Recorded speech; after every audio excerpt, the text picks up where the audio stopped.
Hello everyone, my name is Mukesh और स्वागत है आपका मेरे YouTube channel teaching with Mukesh में। दोस्तों, आप सभी लोगों ने यूपी एलटी ग्रेड के फॉर्म्स भरे होंगे जो भी हाल ही में आए थे, और इसीलिए शायद आप इस वीडियो को देख भी रहे हैं। तो जैसा कि आपको पता होगा कि आपके एग्ज़ाम में जो है 2 टियर होने वाले हैं, यानी कि एक प्री एग्ज़ाम होगा और एक मेंस एग्ज़ाम होगा, ठीक है। और प्री जो एग्ज़ाम होने वाला है, जो बच्चा प्री एग्ज़ाम क्वालिफाई करेगा वही भाई नेक्स्ट सॉरी जो नेक्स्ट स्टेज है, यानी कि जो टियर 2 है, मेंस एग्ज़ाम है, उसमें जाएगा। तो टियर 1 एग्ज़ाम क्वालिफाई करना यहाँ बहुत ज़्यादा इंपॉर्टेंट है, ठीक है। और भाई कोई सा भी एग्ज़ाम हो तो फ़िलहाल तो आजकल का जो ट्रेंड तो ये चल रहा है कि आपको उसके पुराने सालों के पेपर्स जो हैं वो काफ़ी मदद करेंगे ये समझने में कि आपका एग्ज़ाम का पैटर्न कैसा है, किस प्रकार के क्वेश्चन अभी तक पूछे गए हैं। क्योंकि ज़्यादातर एग्ज़ाम्स में देखा गया है जो क्वेश्चंस होते हैं प्रीवियस ईयर बेस्ड ही होते हैं। तो ऐसे ही इस एग्ज़ाम के पार्ट ए वाला जो सेक्शन है, और पार्ट ए सेक्शन में भी टियर 1 वाला जो सेक्शन है उसमें 2 पार्ट्स हैं, पार्ट ए और पार्ट बी, ठीक है। एक बार इसको हम समझ लेते हैं कि क्या यहाँ पर आपका एग्ज़ाम पैटर्न रहने वाला है। हम बात कर रहे हैं प्री एग्ज़ाम की यहाँ पे ऑनली, ठीक है। तो आपके टोटल 150 मार्क्स यहाँ पे होने वाले हैं, और क्वेश्चन नंबर ऑफ़ क्वेश्चन भी आपके 150 ही होंगे, ठीक है। इसमें जो नेगेटिव मार्किंग यहाँ पे डिसाइड की गई है वो है 0.33 की, यानी कि 1/3 की यहाँ पर नेगेटिव मार्किंग यहाँ पे रखी गई है। जो ड्यूरेशन ऑफ एग्ज़ाम है वो है 120 मिनट्स का, यानी कि 2 घंटे का टाइम ड्यूरेशन भी रखा गया है, ठीक है। और आपका एग्ज़ाम जो प्री एग्ज़ाम है उसको 2 पार्ट्स में बांटा गया है। एक पार्ट ए एग्जामिनेशन होगा, ठीक है, जिसमें आपके जनरल स्टडीज़ के क्वेश्चन पूछे जाएंगे, और एक पार्ट बी एग्जामिनेशन होगा जो आपका जो मेन सब्जेक्ट यानी कि जो कंसर्न सब्जेक्ट है जिससे आपने अप्लाई किया है उससे जुड़े हुए क्वेश्चन यहाँ पे होंगे। अब नंबर ऑफ़ क्वेश्चन की अगर बात करें तो जो जनरल स्टडीज़ वाला है पार्ट ए, उसमें आपके 30 क्वेश्चन पूछे जाएंगे जो कि 30 मार्क्स के ही होंगे।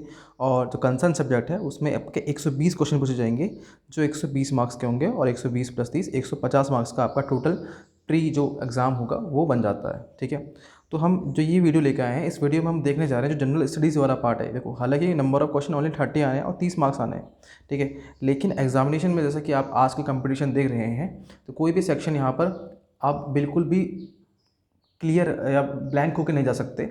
आपको कुछ ना कुछ वहाँ पे अटैम्प्ट करके ही आना होगा अगर आपको सिलेक्शन अपना इंश्योर करना होता है एग्जामिनेशन में। तो जनरल स्टडीज़ वाला सेक्शन हम देखने जा रहे हैं। और ये जो प्रीवियस ईयर पेपर हुआ था, शायद 2018 में जो आपका पेपर हुआ था, 2018 का में जो पेपर हुआ था जुलाई में, तो वो वाला मैं यहाँ पे लेके आया हूँ यहाँ पे सेट पूरा। इसमें जनरल स्टडीज़ में जो टोटल जो 30 क्वेश्चन पूछे गए थे वो हम देखने जा रहे हैं, जिससे आप लोगों को एक आइडिया हो जाएगा, एक रफ आइडिया हो जाएगा कि आपके एग्जामिनेशन में जनरल स्टडीज़ से कैसे क्वेश्चन पूछे जाते हैं। उसके बाद ही आप डिसाइड कीजिएगा कि इसका पेपर का जो लेवल है वो हार्ड है, ईजी है आज के पर्सपेक्टिव में, ठीक है। तो आइए इस वीडियो को शुरू करते हैं। वीडियो में दोनों ही क्वेश्चन मैंने रखे हैं, मतलब दोनों ही मीडियम में क्वेश्चन रखे हैं, हिंदी मीडियम में भी हो, इंग्लिश मीडियम में भी है। तो दोनों ही तरह के स्टूडेंट को यहाँ पर कोई परेशानी नहीं होने वाली है क्वेश्चन की लैंग्वेज को लेकर के, तो खास तौर पर, ठीक है। तो आइए वीडियो शुरू करते हैं। देखिए, ये देखिए, हम क्वेश्चन नंबर 1 से स्टार्ट करते हैं। तो क्वेश्चन नंबर 1 यहाँ पे दिया है। तो क्वेश्चन नंबर 1 ये आपके सामने है कि which of the following census year is known as the year of great divide. तो निम्नलिखित में से, मतलब निम्नलिखित जनगणना वर्षों में कौन सा वर्ष महाविभाजन का वर्ष कहलाता है, ठीक है। आप लोग अगर मेरे प्रीवियस ईयर वीडियोस देखे होंगे आपने, तो मैं ऐसे कोई जो जनरल स्टडीज़ वाले क्वेश्चंस होते हैं उनको मैं थोड़ा सा और डीप में ले जाता हूँ, और वहाँ पे जितने भी क्वेश्चन उसके आसपास के बन सकते हैं उन सब की प्रैक्टिस करवाने की कोशिश करता हूँ। लेकिन इसमें मैं बहुत ज़्यादा डीप में नहीं जाऊँगा, ठीक है, क्योंकि मैं यहाँ पर सिर्फ आपको एक ओवरव्यू देने जा रहा हूँ आपके प्रीवियस ईयर पेपर का, जिन बच्चों ने अभी तक प्रीवियस ईयर एग्जामिनेशन नहीं देखा कि किस टाइप के एग्जाम में क्वेश्चन पूछे गए थे, ठीक है।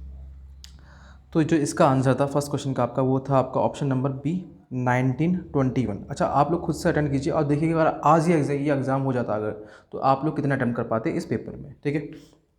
तो 1921, तो इसको क्यों बोला गया, क्योंकि जो 1921 से पहले जो था ये अकाल, बीमारियों, ख़राब लाइफ कंडीशंस, मतलब सब इसके कारण जो था जो मॉर्टिलिटी रेट था, यानी कि जो मृत्यु दर थी वो बहुत ज़्यादा थी, पॉपुलेशन स्टेबिलिटी कम थी, और 1921 के बाद लेकिन ऐसा हुआ कि मृत्यु दर में थोड़ी कमी आई और बर्थ रेट बढ़ गया, और यहाँ पर से जो पॉपुलेशन है वो दोबारा से ग्रो करना स्टार्ट कर गई।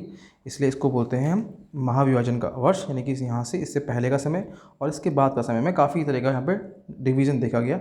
इसलिए क्वेश्चन नंबर 2 देखते हैं। क्वेश्चन नंबर 2 बोला है SRI मेथड जो है इज़ रिलेटेड टू, किससे रिलेट करता है यहाँ पर, चार यहाँ पे दिए गए हैं, वीट, कॉटन, मस्टर्ड, पैडी, गेहूँ, कपास, सरसों और धान से। तो चारों में से जो सही जवाब है वो आपको बताना है। तो चारों में से जो सही जवाब जो है वो तो है भाई इसका जो ऑप्शन नंबर डी है, यानी कि पैडी, धान।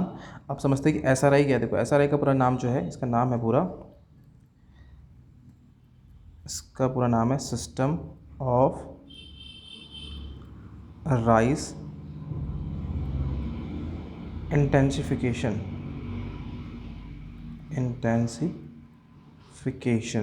ये इसका पूरा नाम है, ठीक है, SRI का। इसको डिज़ाइन किया गया था क्यों, कि इंक्रीज़ किया जाए राइस यील्ड को with less water fewer seeds, मतलब कि कम से कम पानी और कम से कम जो बीज हैं उनसे एक अच्छा सॉइल मैनेजमेंट करके धान की अच्छी पैदावार की जाए, इसलिए इस मेथड का इस्तेमाल किया गया था। अगला क्वेश्चन देखिए, क्वेश्चन नंबर 3 देखिए, which of the following pair is not correctly matched. ठीक है, यहाँ पे क्रॉप दिया है और उसके आगे उसका लिखा है इंसेक्ट, और इंसेक्ट लिखा है, मतलब आपने मैच करवाना है कौन से क्रॉप में कौन सा यहाँ पे जो इंसेक्ट है वो लगता है। तो चारों ऑप्शन है, चारों ऑप्शन में से आप सही जवाब तक पहुँच गए होंगे, जो कि है ऑप्शन सी, पैडी और बांका। ठीक है, मतलब यहाँ पे जो इनका मतलब ये है कि जो बाकी इसके आगे लिखे, जैसे कि यहाँ पे लिखा है कि ग्राउंड नट के आगे लिखा है यहाँ पे पॉट बोरर लिखा है। ठीक है, एक मिनट में ज़रा मैं इसका पहले कलर चेंज कर लेता हूँ। ठीक है, ओके, हाँ, तो ग्राउंड नट के आगे लिखा है, जैसे कि यहाँ पे पॉट बोरर लिखा है, तो मतलब ये इसका मतलब है कि ग्राउंड नट जो है, ये पॉट बोरर जो नाम का कीट है, इसको नुकसान पहुँचाता है।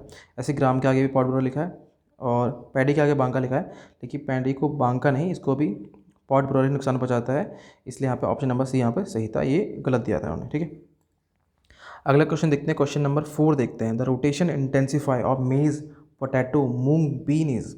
ठीक है, 3 तरह की हमें फसल दी है, इनकी जो चक्र की जो तीव्रता है, इनका जो रोटेशन जो इंटेंसिफाई है उसको हमें निकालना था। ठीक है, तो इसका तो वैसे देखिए एक तो एक मैथमेटिकल तरीके से निकलता है, और जो सही जवाब था इसका वो था आपका ऑप्शन डी, यानी कि 300%। अब निकालते कैसे हैं इसको, पहले तो समझ लो आप ये कि रोटेशन इंटेंसिफाई होता क्या है। रोटेशन इंटेंसिफाई का मतलब होता है number of crops grow in a specific period, कि मतलब एक निश्चित समय में कितनी यहाँ पर जो क्रॉप्स हैं, फसलें हैं, वो उगाई जाती हैं, वो उगती हैं, इसको बोलते हैं रोटेशन इंटेंसिफाई, यानी कि फसल चक्र की तीव्रता। ठीक है, अब और जनरली इसमें 1 साल का समय लिया जाता है। अब ये निकालते कैसे हैं, इनको निकालने का एक सिंपल सा फॉर्मूला है, तो आपने अगर ये निकालना है तो आप लिखेंगे number of crops grow in a single year upon, फिर लिखेंगे यहाँ पे आप number of crops in a single crop system. ठीक है, थोड़ा सा मेरा जो पेन है आज प्रॉपर वर्क कर नहीं रहा है, इस वजह से आप थोड़ा सा मैनेज करना पड़ेगा। ठीक है, आगे आने वाली वीडियोस में इस प्रॉब्लम को मैं सही कर लूँगा। ठीक है, तो उसके बाद इसको मल्टीप्लाई कर लेते हैं, 100 से इसको मल्टीप्लाई कर लेते हैं, तब निकल जाता है हमारा यहाँ पे जो रोटेशन इंटेंसिफाई है। तो देखेंगे जैसे कि आप यहाँ पे नंबर ऑफ क्रॉप्स, टोटल कितनी क्रॉप्स थी, टोटल 3 क्रॉप थी, और number of crops in a single crop system में, एक सिंगल क्रॉप सिस्टम में एक ही फसल बो रहे हैं हम। ठीक है, क्योंकि एक बार में एक ही फसल बो रहे हैं, तो यहाँ पे 1 लिख देंगे, मल्टीप्लाई कर देंगे 100 से, तो 100 3 300, यानी कि 300% इसका आंसर निकल जाता है इस तरीके से। ठीक है, अब क्वेश्चन देख के तो देखो, अब मुझे लग नहीं रहा कि भाई कोई टीचिंग एग्जामिनेशन का क्वेश्चन है। अब पूछा, देखो टीचिंग एग्जामिनेशन का क्वेश्चन कहीं से कहीं तक लग नहीं रहा है, मतलब आप जनरल स्टडीज़ के क्वेश्चन में पूछो तो मतलब कम से कम ऐसे पूछो जो थोड़े से बेसिक क्वेश्चन हो। ये तो बहुत ज़्यादा डीप क्वेश्चन पूछ दिया है कि एग्रीकल्चर के अंदर से ही बहुत डीप क्वेश्चन पूछ दिया है। खैर, बढ़ते हैं अगले क्वेश्चन की तरफ। अगला क्वेश्चन नंबर 5। क्वेश्चन नंबर 5 में बोला गया है, मतलब पूछा गया है आपसे, विच of the following pair is not correctly matched. कौन सा पेयर करेक्टली मैच नहीं है, क्रॉप लिखा है, उसके आगे उसकी वैरायटी लिखी है। ठीक है, तो जो क्रॉप है, जैसे कि आप देखिए क्रॉप ग्राउंडनट लिखा है, उसके आगे लिखा है कौशल, मस्टर्ड के आगे वरदान, इस तरीके से बाकी लिखे हैं। तो जो सही जवाब है वो सही जवाब आपका है ऑप्शन सी, यानी कि लेंसेट अलसी, इसके आगे लिखा है चमत्कार, ये गलत है। ठीक है, तो चमत्कार ये कोई क्रॉप वैरायटी नहीं है, बाकी जो सभी है उनके आगे उनकी क्रॉप वैरायटी लिखी है, बिल्कुल सही है। चलिए बढ़ते हैं अगले क्वेश्चन की तरफ। अगला क्वेश्चन नंबर 6 देखिए, which of the following disease can not be cured by antibiotics, कौन सी ऐसी जो बीमारी हैं, रोग हैं इसमें जो एंटीबायोटिक दवाओं से सही नहीं किए जा सकते।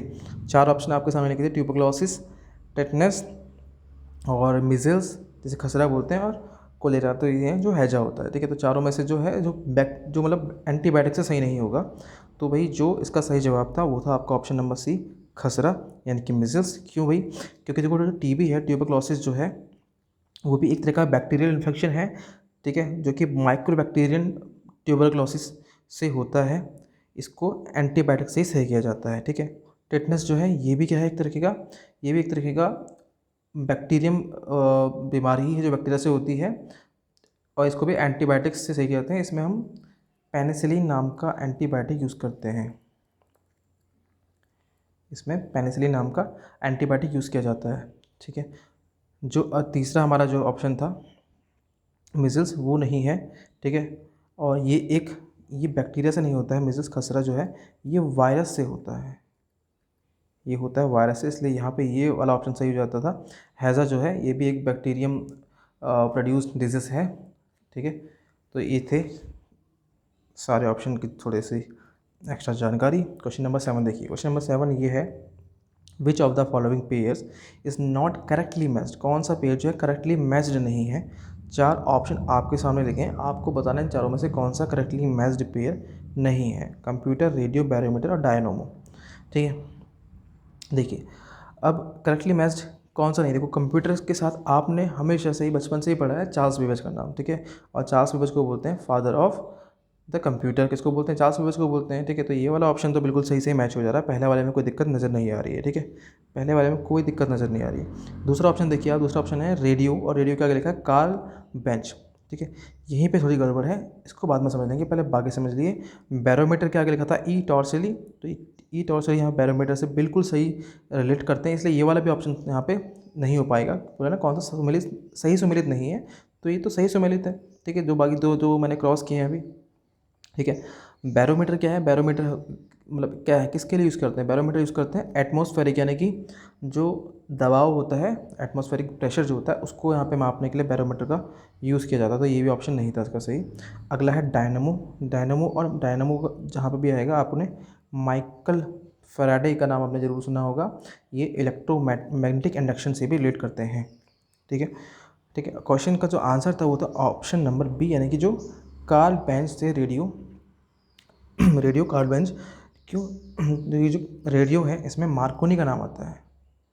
ठीक है, रेडियो में मार्कोनी का नाम यहाँ पे फेमस है रेडियो के लिए। जो कार्ल बेंच हैं ये जो है ये गैसोलीन से जुड़े हुए, मतलब ऑटोमोबाइल से जुड़े हुए हैं। ठीक है, अब जो कार्ल बेंच हैं ये ऑटोमोबाइल रिलेटेड हैं, तो यहाँ इनका कोई मतलब बनता नहीं था आने का।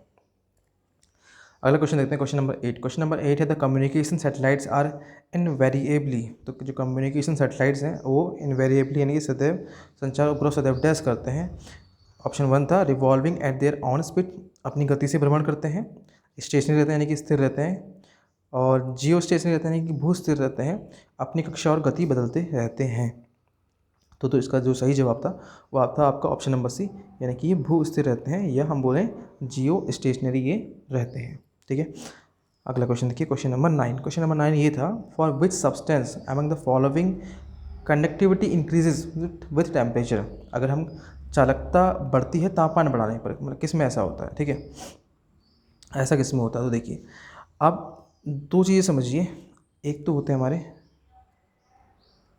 एक होता है मेटल होते हैं। ठीक है, जैसे बोलते हैं हम चालक। ठीक है, सॉरी मतलब जिसे धातु बोलते हैं, जिनको हम कंडक्टर्स भी बोल सकते हैं। ठीक है, और एक होते हैं हमारे अर्धचालक जिन्हें बोलते हैं सेमी कंडक्टर्स, इनको बोलते हैं सेमी कंडक्टर्स। अब मेटल्स का आपने एग्जांपल पता ही होंगे आपको, जैसे कि Cu, कॉपर, एल्युमिनियम, आयरन। तो जितने भी मेटल्स होते हैं अगर इसमें हम टेम्परेचर को बढ़ाएंगे तो कंडक्टिविटी कम हो जाती है, क्या लगता है इसकी? कम हो जाती है। जबकि जो अर्धचालक होते हैं इसमें क्या होता है, जैसे अगर हम इसका टेम्परेचर बढ़ाएंगे तो कंडक्टिविटी यानी कि चालकता भी साथ साथ में बढ़ जाती है। ठीक है, क्वेश्चन क्या था? चालकता तापमान बढ़ने पर बढ़ती है, तो जो हमारा जो अर्धचालक होगा यानी कि सेमीकंडक्टर होगा उसमें ही ऐसा होगा जो चालकता बढ़ने पर तापमान भी बढ़ जाता है, मतलब तापमान बढ़ने पर चालकता भी बढ़ जाएगी। ठीक है, तो तांबा क्या है, एक मेटल है, तो ये वाला ऑप्शन नहीं होगा। एल्युमिनियम मेटल था, ऑप्शन नहीं हो सकता था आंसर। लोहा मेटल था, नहीं हो सकता था। एक ही अलग ऑप्शन था, जर्मेनियम, जो कि ये क्या है, मेटलॉइड्स मेटलॉइड्स जो बोलते हैं, यानी कि अर्धचालक है। तो इसलिए यहाँ पर ये क्या है, इसका सही जवाब था। क्वेश्चन नंबर 10 देखिए, क्वेश्चन नंबर 10 ये है, the area of a regular hexagon of side, oh side यहाँ मिसिंग है, तो एक मिनट में साइड देख लेता हूँ पहले इसकी थी क्या। तो रेगुलर हेक्सागन है, जो इसकी साइड दे रखी थी भाई, ये दे रखी थी आपको 2√3 सेंटीमीटर दे रखी थी। अच्छा, ऑप्शन में मिसिंग है, ठीक है। अच्छा, डायरेक्टली आप आंसर निकाल लीजिए, ऑप्शन से आप फिलहाल छोड़ो, ऑप्शन इसके जो भी थे। इसका एरिया पूछा था, तो भाई है जो हेक्सागन है उसका एरिया का फॉर्मूला होता है, एरिया इक्वल टू होता है इसका 3√3/2 into side square, into side का स्क्वायर। तो एरिया निकालेंगे अगर हम इसका,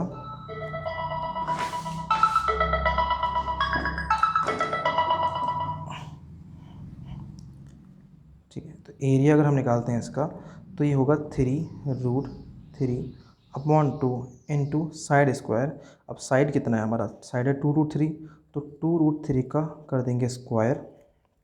ठीक है, तो ये आएगा, देखो ये 2 का स्क्वायर 4, √3 का 3, तो 3×4 = 12। ठीक है, ये तो आपको पता होगा 12 हो जाएगा, तो ये कट जाएगा, 2 से 12 कटेगा, 6 टाइम कटेगा पूरा पूरा, और 6×3 हो जाएगा 18, 18√3। ठीक है, 18√3।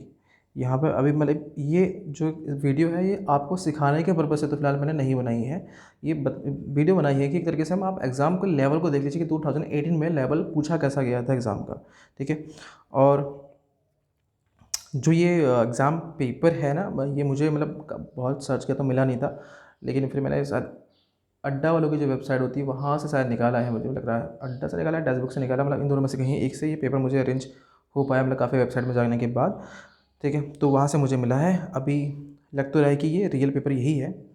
ठीक है, मतलब रियल ही लग रहा है, क्योंकि उन्होंने वो जो फिजिकल पेपर था उसकी फ़ोटोज़ थी यहाँ पर, जो मतलब होता है पेपर्स की फॉर्म में जो होता है पेपर, फिजिकल पेपर, उसकी फ़ोटोज़ थी, उसमें डेट वगैरह सब मेंशन सही थी। आगे देखिए, अच्छा तो इसका जो आंसर था वो था, कहाँ गया अभी, इसका आंसर था 18√3 सेंटीमीटर स्क्वायर। ऑप्शन में एक ऑप्शन था ऐसा वाला भी। ठीक है, तो ये जो यहाँ पे से हम देख सकते हैं। अगला देखिए, अगला क्या है, फिर यहाँ पे मिसिंग है क्वेश्चन, तो अगला वाला क्या था भाई, क्या हो सकता है क्वेश्चन ये। अगला क्वेश्चन है जहाँ पे ये लिखा ना, इफ़, यहाँ पे क्या पूछा गया था बता देता हूँ आपको। यहाँ पूछा गया था कि अगर 2x + 2/x = 3 है, ठीक है, इक्वल टू अगर 3 है, तो तुमसे पूछा क्या गया था इसमें, इसमें पूछा गया था x³ + 1/x³ की वैल्यू पूछी गई थी आपसे, ये पूछा गया था। ठीक है, देखो भाई ये बिल्कुल एक फॉर्मूला बेस्ड क्वेश्चन था। यहाँ से अगर हम 2 कॉमन निकाल लेते हैं तो ये बचता है x + 1/x = 3। अब मैं इस 2 को यहाँ से हटा के यहाँ भेजता हूँ, तो ये हो जाएगा 3/2 हो जाता। ठीक है, 3/2 हो जाता। ठीक है, तो 3/2 होने के बाद, एक मिनट कुछ मुझे लग रहा है इसमें ना यहाँ पे +2 भी था, ये +2 ऐसे पूछा गया था। ठीक है, देखते हैं चलो फिलहाल। तो x + 1/x इतना आता था, हमें x³ + 1/x³ निकालना था। तो x³ + 1/x³ जो हमारा आता है वो होता है, क्या होता है, वो होता है a³ माइनस 3a होता है। तो जो इसका जवाब बनता है, a³ कितना आता है इसका, 3 3 होते 27/2 -3a, 3 3 9 बटे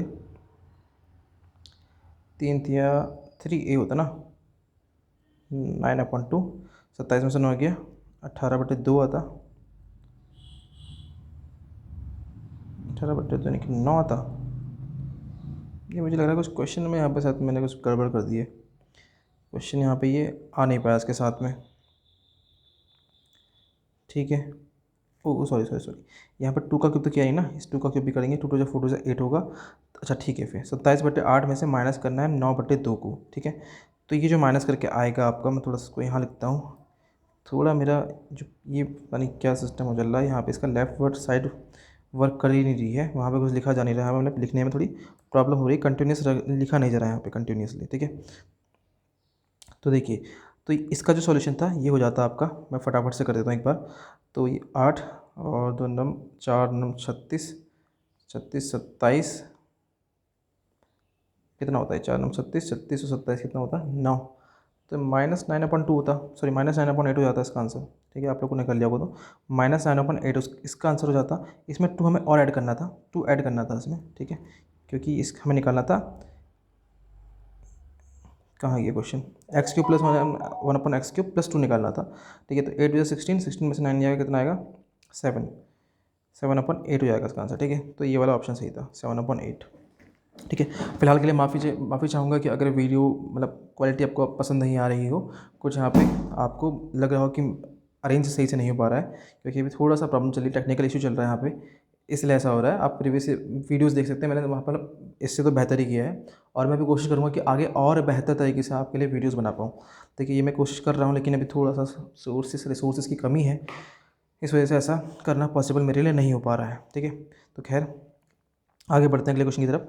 अगला क्वेश्चन है, if one of the roots of the quadratic equation is 2 then the other root is, अगर एक क्वाड्रेटिक इक्वेशन है उसका एक रूट 2 दे रखा है, तो बताना है उसका दूसरा रूट क्या होगा। अच्छा, क्वाड्रेटिक इक्वेशन यहाँ से गायब ही हो रखी है, ये पता नहीं जिसने भी बनाया है ना, मैंने कहा था एक उससे, मेरे साथ वाले से फ्रेंड है मेरा, कि भाई वो भी थोड़ा वीडियोस वगैरह बनाता है, तो मैंने कहा था मैंने इसको फ़ोटोज़ भेजी थी सारी, कि मैंने कहा इनको इसकी बना देना एक बढ़िया सी जो पीपीटी टाइप की। अब उसने पता नहीं कैसे बनाई है, मिस कर दिया यहाँ पे कुछ चीज़ें। ठीक है, तो यहाँ पे जो इक्वेशन थी वो इक्वेशन ये थी, देखिए मैं इक्वेशन लिख देता हूँ आपके लिए, 2x² + px + 4 = 0, ये है इक्वेशन। और एक इसका एक रूट 2 दे रखा है, तो मैं पूछा इसका अदर रूट यानी कि दूसरा रूट क्या होगा।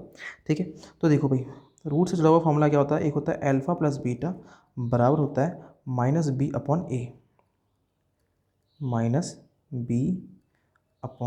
-b/a ये होता है। ठीक है, और एक होता है अल्फ़ा × बीटा = c/a। ठीक है, 2 फॉर्मूले होते हैं, आपको दोनों के दोनों फॉर्मूले पता होना चाहिए इस क्वेश्चन को करने के लिए। ठीक है, अब एक रूट दे रखा है 2, एक रूट दे रखा है 2 दे रखा है, यानी कि हमें बीटा या अल्फ़ा में से किसी एक की वैल्यू दे रखी है। ठीक है, -b/a का मतलब क्या होता है। अच्छा, अब यहाँ से हम p की वैल्यू निकाल सकते हैं ना, अगर एक रूट 2 है तो इसमें x की जगह 2 रखो और p की वैल्यू निकल जाएगी। तो x की जगह जब हम 2 रखेंगे तो जो p की वैल्यू निकलेगी भाई, तो p की वैल्यू जो निकलेगी वो होगी आपकी -6। मैं आपको डायरेक्टली बता देता हूँ, आप रखेंगे जहाँ पे x है वहाँ 2, तो आपकी p की वैल्यू आ जाएगी कितनी, -6 आ जाएगी। ठीक है, अब आप देखिए, यहाँ देखिए इस वाले में देखो, अगर आप अल्फ़ा + बीटा की जगह -b/a है ना, तो अल्फ़ा और बीटा में से किसी एक को कितना मान लो, क्योंकि एक रूट 2 दे रखा है, इसको 2 मान लो, तो इसको लिखते हैं 2 प्लस इसको लिखते हैं बीटा = -b/a है, तो -b/a की वैल्यू कितनी है, तो -b, तो b की जगह पर कितना p है। ठीक है, p की वैल्यू कितनी है, -6 है, तो हो जाएगी +6/a की वैल्यू है 2, तो ये आ जाएगा 2 और ये हो जाएगा 3। ठीक है, अब बीटा निकालना है, तो 2 को वहाँ बचेंगे 3 के साथ माइनस में, 3 - 2 कितना हो जाएगा 1, और ये मिलेगा आपका ऑप्शन नंबर सी। ठीक है, अगला देखिए, अगला क्वेश्चन है question number 13, in which state was the military exercise Vijay Prahar held इन मई 2018। तो 2018 में क्वेश्चन ये पेपर हुआ था, जुलाई में हुआ था, और मई का इन्होंने करंट अफेयर पूछा था, यानी कि बहुत पुराना करंट अफेयर तो नहीं पूछा देगी। ठीक है, इस तरीके से हम यहाँ से एक अनुमान तो ये लगा सकते हैं। तो जो इसका आंसर था अभी फिलहाल तो अभी तो इसका कोई रिलेवेंसी नहीं बनती इस क्वेश्चन की, कि ऐसा ही क्वेश्चन ये क्वेश्चन पूछ ले। हाँ, लेकिन यह है कि करंट अफेयर से आपको कैसे क्वेश्चन पूछ सकता है, ये वाली आप यहाँ से एक तरीका सोच सकते हैं। ठीक है, तो जो इसका सही जवाब है वो है भाई आपका ऑप्शन नंबर सी, राजस्थान इसका सही जवाब था। विजय प्रहार जो ऑपरेशन था, सॉरी मिलिट्री एक्सरसाइज थी। क्वेश्चन नंबर 14 था, who has won the women singles title of badminton in Commonwealth games 2018। तो ये भी देखो 2018 में पेपर है, तो उसी साल का यहाँ पे करंट अफेयर पूछ रहा है बिल्कुल। ठीक है, तो किसने जीता है, ये वाला जो किताब है ये जीता है भाई बैडमिंटन प्लेयर जो कौन है, जिनका नाम है साइना नेहवाल। ऑप्शन ए यहाँ पे सही जवाब था। 15 वाला क्वेश्चन देखिए, 15 नंबर का क्वेश्चन ये है, इन the world press freedom index 2018 के अनुसार जो विश्व प्रेस स्वतंत्रता सूचकांक है उसमें भारत का स्थान क्या है। तो भारत का जो स्थान है भाई, उस समय पर 2018 की बात कर रहे हैं, तो इस समय पर है 138वां स्थान। ठीक है, और अब कौन सा स्थान हो गया होगा, आप अंदाज़ा लगा ही सकते हैं आजकल के सिनेरियोस को देखते हुए। निम्नलिखित में से किस ग्रंथ में कहा गया है कि जो संस्कृत भाषा शुद्ध रूप से नहीं बोलते थे उन्हें मलेच्छ कहा जाता था। ठीक है, मलेच्छ कहा जाता था। जो संस्कृत भाषा शुद्ध रूप से नहीं बोलते थे। ये किस ग्रंथ में ये बात की गई है? तो ये कही गई भाई बृहदारण्यक उपनिषद में ये बात कही गई है। ऑप्शन नंबर सी यहाँ पे सही जवाब है। ठीक है। अच्छा, अब देखो यहाँ तक के आपने क्वेश्चन देखे होंगे, तो मैं क्वेश्चन ये समझ पा रहा हूँ अभी तक का ये पेपर को देख करके कि भाई जो क्वेश्चन है ना, कुछ कुछ क्वेश्चन तो ऐसे पूछ लिए गए हैं जो मैंने आप लोगों ने भी मतलब किसी जो कॉमन एग्जाम्स होते हैं ना बहुत सारे, उनमें ये क्वेश्चन कभी आया भी होगा या नहीं मुझे नहीं पता, मुझे नहीं लगता, क्योंकि मैंने नहीं देखा किसी एग्जाम्स में ऐसे क्वेश्चन। देखो खासकर ये वाले क्वेश्चन, अब ये क्वेश्चन कहाँ मतलब कहीं देखा होगा आपने? एक वो आया था अभी एग्रीकल्चर वाला क्वेश्चन, वो जो निकालना था उसका इंटेंसिफायर निकालना था वो क्वेश्चन। ऐसे क्वेश्चन तो मतलब पूछना मतलब अपने आप में ही मतलब एक थोड़ी सी अचंभित करने वाली बातें हैं। फिलहाल क्वेश्चन नंबर 17 देखिए। हाँ देखिए, अभी ये क्वेश्चन है, अभी ये क्वेश्चन है कि हाँ ये इसको ऐसे क्वेश्चन अटेम्प्ट किए जा सकते हैं। ये मुश्किल क्वेश्चन नहीं है, मतलब हाँ थोड़ा डीप यहाँ पे भी पूछ लिया गया है, लेकिन चलो फिर भी कोई नहीं, मतलब ये एक तरीके से रिलेवेंट क्वेश्चन बन जाता है। मतलब रिलेवेंट तो खैर अब क्वेश्चन सभी पूछे तो सारे रिलेवेंट हो गए, लेकिन ये क्वेश्चन एक तरीके से बन जाता है, इसको अटेम्प्ट किया जा सकता है किसी ना किसी सोच विचार करके यहाँ पर। ठीक है। अब लेकिन कुछ क्वेश्चन ऐसे उनको कैसे अटेम्प्ट किया जाए जब पढ़ा ही नहीं उनके बारे में कभी तो किसी ने। ठीक है, तो क्वेश्चन नंबर 17 देखते हैं। तो भाई देखो ध्यान से, जो इसका जो मेल करना था इनका हमें चंद्रगुप्त वन जो हैं, चंद्रगुप्त वन जो हैं, इनका जो इन्होंने जो शादी की थी, ठीक है, इन्होंने की थी कुमारा देवी से शादी की थी। ठीक है। तो पहले का एकथरी है, एकथरी कहाँ कहाँ पे है? यहाँ नहीं है, यहाँ नहीं है। ठीक है। समुद्रगुप्त की बात करें, समुद्रगुप्त ने इन्होंने दत्ता देवी से इनकी मैरिज हुई थी, तो बी का वन है, तो एकथरी बी का वन, कुछ ऑप्शन में गड़बड़ है क्या? ठीक है, बी का वन है। चंद्रगुप्त टू की बात करें, अगर चंद्रगुप्त टू की बात करें तो इन्होंने कुबेरा नागा से विवाह किया था ना, इनका विवाह यहाँ है, तो सी का टू मतलब ये मुझे लगता है ऑप्शन में कुछ मिस्टेक हो गई है। फिलहाल यहाँ पर देखिए, आगे देखिए, जो है कुमार गुप्त जो है, इन्होंने ये जो एसोसिएट हैं किससे हैं?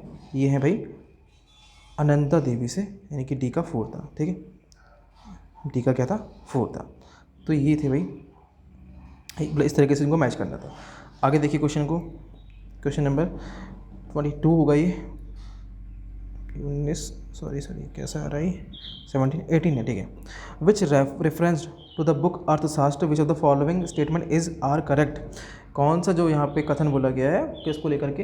अर्थशास्त्र किताब को लेकर के, वो सही है। ठीक है। तो पहला बोला था कि यह भारतीय राजनीति के संबंध में उत्कृष्ट प्राचीनतम ग्रंथ है। ठीक है। तो भाई बिल्कुल सही बात है, भारतीय राजनीति के संबंध में बिल्कुल प्राचीनतम ग्रंथ है। ठीक है। दूसरा है, इस ग्रंथ में मौर्य साम्राज्य तथा प्रशासन का कोई वर्णन नहीं है। तो ये वाली बिल्कुल गलत बात है, जबकि मौर्य साम्राज्य का वर्णन था। क्यों था इसको समझते हैं। देखो, अर्थशास्त्र लिखी किसने थी? अर्थशास्त्र लिखी थी, और ये तो डायरेक्टली कितनी बार पूछी गई है, ये लिखी थी कौटिल्य ने। अब कौटिल्य का संबंध था बिल्कुल साफ साफ किसके साथ? चंद्रगुप्त मौर्य के साथ। ठीक है। इनका संबंध जो है चंद्रगुप्त मौर्य के साथ है। अब चंद्रगुप्त मौर्य यानी कि मौर्य साम्राज्य से संबंधित है, तो इन्होंने कहीं ना कहीं इनके साम्राज्य को रिलेट करके वहाँ पे बातें बताई होंगी।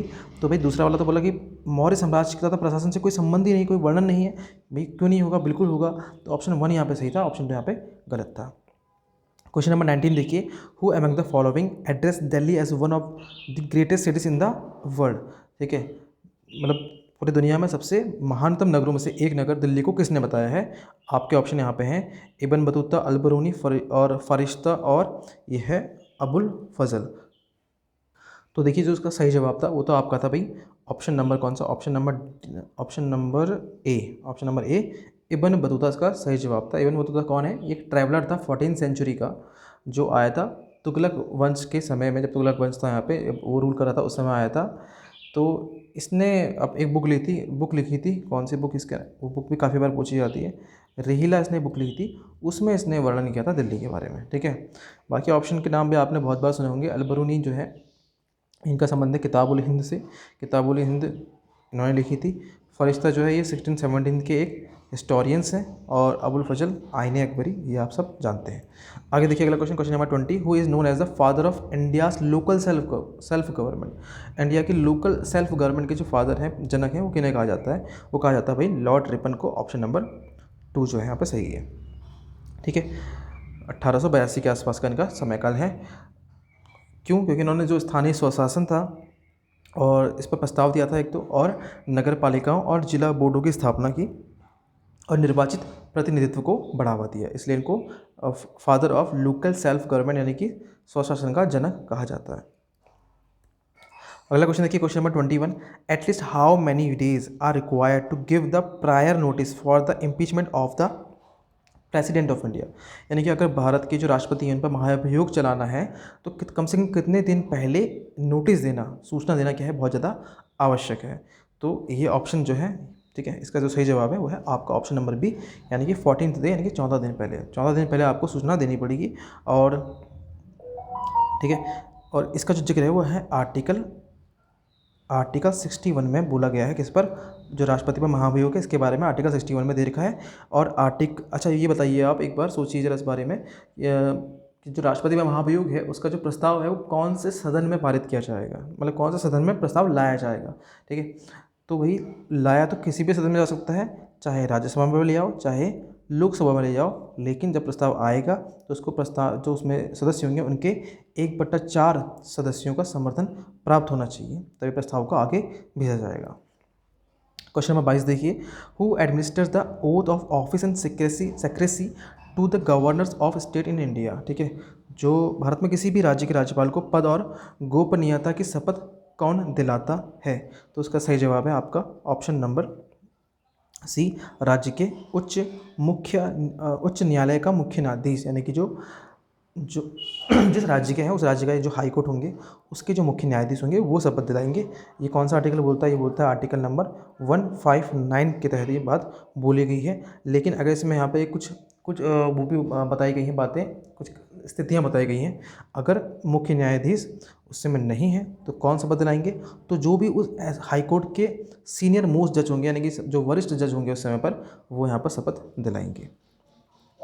क्वेश्चन नंबर 23 देखिए, which part of our constitution envisages a 3-tier system of Panchayati Raj की स्तरीय व्यवस्था की परिकल्पना संविधान का कौन सा भाग करता है, तो जो सही जवाब है इसका वो तो है भाई आपका भाग 9 करता है। इसका भाग 9 में कहाँ से कहाँ तक, आर्टिकल 243 से आर्टिकल 243 ओ तक बताया गया है। इसको किससे जोड़ा गया था, 73वें संविधान संशोधन 1992 के तहत जोड़ा गया था, जहाँ पे त्रिस्तरीय पंचायत व्यवस्था की बात की गई थी। ठीक है, भाग अगर 10 की बात करें तो ये हमारा SC ST से रिलेट करता है, 11 की बात करें तो ये सेंटर और स्टेट के रिलेशन की बात करता है, और भाग 12 वित्त और संपत्ति के मामलों के संबंधित यहाँ पे जानकारी की बात करता है।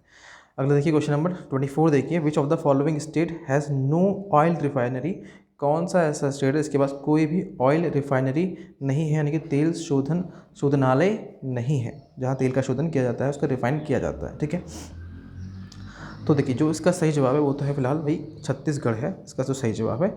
ठीक है, अब जानते हैं बाकी जो गुजरात है, गुजरात में भी एक ऑयल रिफाइनरी है जिसका नाम है जामनगर। ठीक है, इसका नाम है जामनगर रिफाइनरी है। एक कोयली रिफाइनरी भी यहाँ पर है। केरल की बात करें तो केरल में भाई आपकी आती है कोच्चि रिफाइनरी है, यहाँ पे कोच्चि रिफाइनरी है।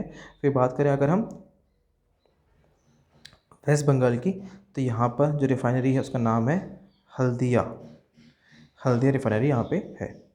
क्वेश्चन नंबर 25 देखिए, which of the following river does not flow in Australia. Australia में कौन सी रिवर यहाँ पर फ्लो नहीं होती है, विच of the following rivers does not flow in Australia. ठीक है, तो सीधा जो उसका जवाब है वो है आपका ऑप्शन नंबर सी, यानी कि ऑरेंज रिवर है जो ऑस्ट्रेलिया में नहीं बहती, जबकि ये साउथ अफ्रीका या अफ्रीका में यहाँ पर ये होती है, फ्लो करती है। ठीक है, तो ये अफ्रीका की रिवर है।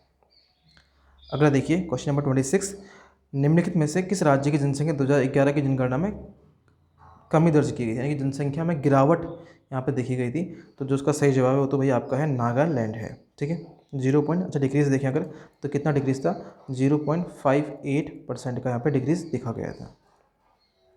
क्वेश्चन नंबर 27 देखिए, which of the following is the most effective measures of population control according to Malthus. ठीक है, तो माल्थस के अनुसार जनसंख्या नियंत्रण में कौन सा उपाय सर्वाधिक प्रभावी है।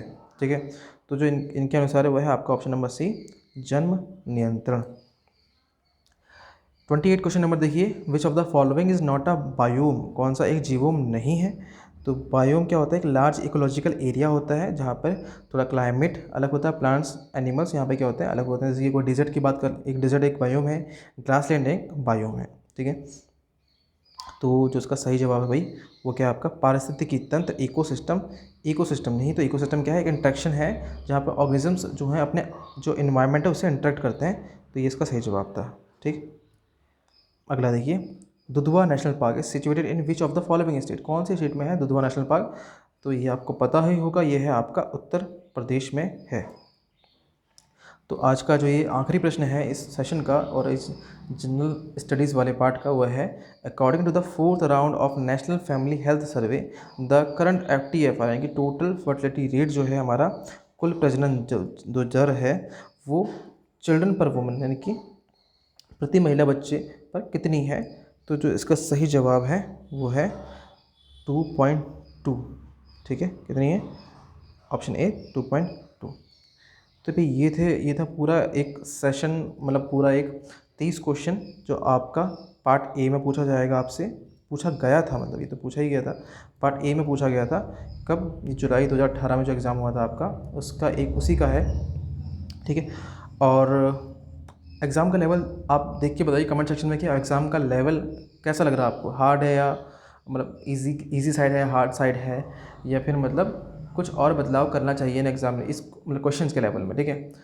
और साथ ही हम लोग TSSB के TGT PGT PRT जितने भी एग्जामिनेशन होते हैं KVS NVS के, सभी के यहाँ पे हम तैयारी करते हैं साथ मिल कर के ही। और जो उसका जनरल पार्ट होता है ख़ास तौर पर उसकी तैयारी करते हैं, उसकी प्रैक्टिस करते हैं PYQ के थ्रू या भी जो भी और ज़रूरी जानकारियाँ होती हैं उनके माध्यम से, ठीक है। तो आप लोग अगर किसी भी टीचिंग एग्ज़ाम की तैयारी कर रहे हैं तो आप हमारे चैनल से जुड़ सकते हैं, हम लोग साथ मिलकर तैयारी करते हैं और एक अच्छा एनवायरनमेंट बनाने की कोशिश करते हैं अपनी पढ़ाई को लेकर के, और बिल्कुल टू द पॉइंट बातें करते हैं, टू द पॉइंट हम चीज़ें समझते हैं, पढ़ते हैं, ना इधर ना उधर। तो वीडियो जैसे कैसी लगी आपको कमेंट सेक्शन में बताना मुझे एक बार, और वीडियो को लाइक कर देना अगर अच्छी लगी हो तो ही करना, शेयर भी तभी कर सकते हैं आप। तो आइए आपसे मिलते हैं नेक्स्ट वीडियोज़ में। आपके लिए ये वीडियोज़ में भी हेल्पफुल हो आप इस एग्ज़ाम के पैटर्न को और लेवल ऑफ क्वेश्चन को समझने के लिए। इस वीडियो को यहाँ तक देखने के लिए आपका बहुत बहुत धन्यवाद।